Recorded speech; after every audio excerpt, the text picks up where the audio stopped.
Hey, so I've decided to make some updates as much as possible in the new year as part of my resolution or whatever.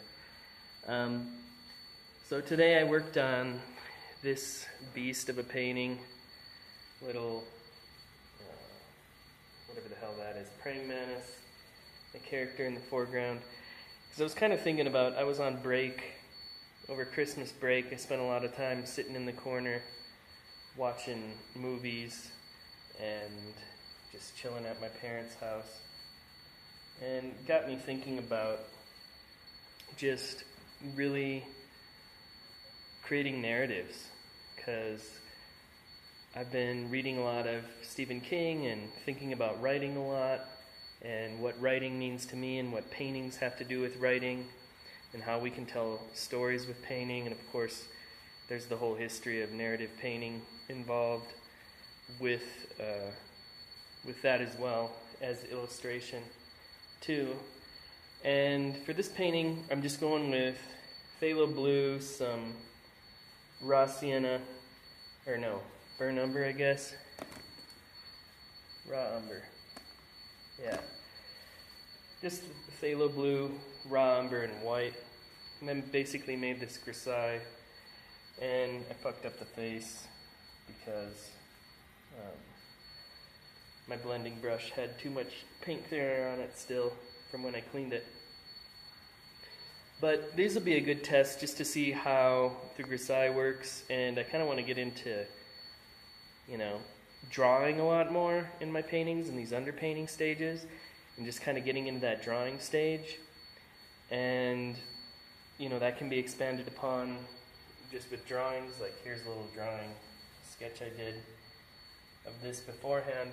But even these kind of like quick sketches can give us a good idea of, basic composition and stuff like that. So I'm going to continue on with these. I'm kind of calling them VHS tape covers almost. They do have that 80s feel to them, I know. This obviously has this kind of B-movie feel to it with the giant insect. I even thought about maybe putting some text up there. I don't know if that would be too much, but whatever. Just going to kick out a few of these and see how it goes over the next few days. Need to get some better brushes, like some better pointed brushes and stuff like that.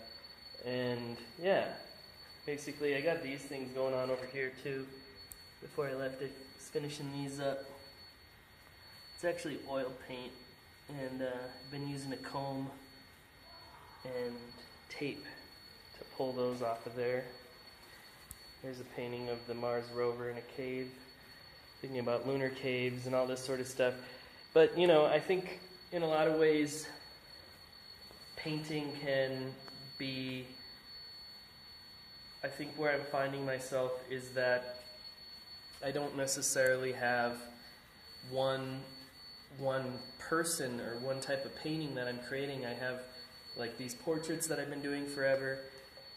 I have landscape paintings of kind of these suburban landscapes and McDonald's and stuff like this.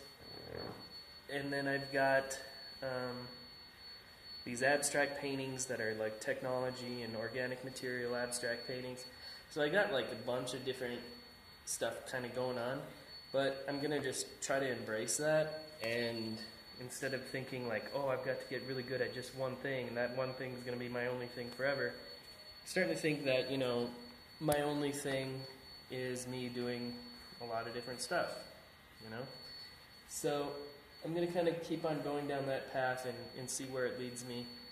And if it's possible, we can see, can they all be Jeremiah Polachek paintings, or should they, all of these paintings have like separate alter egos that create them?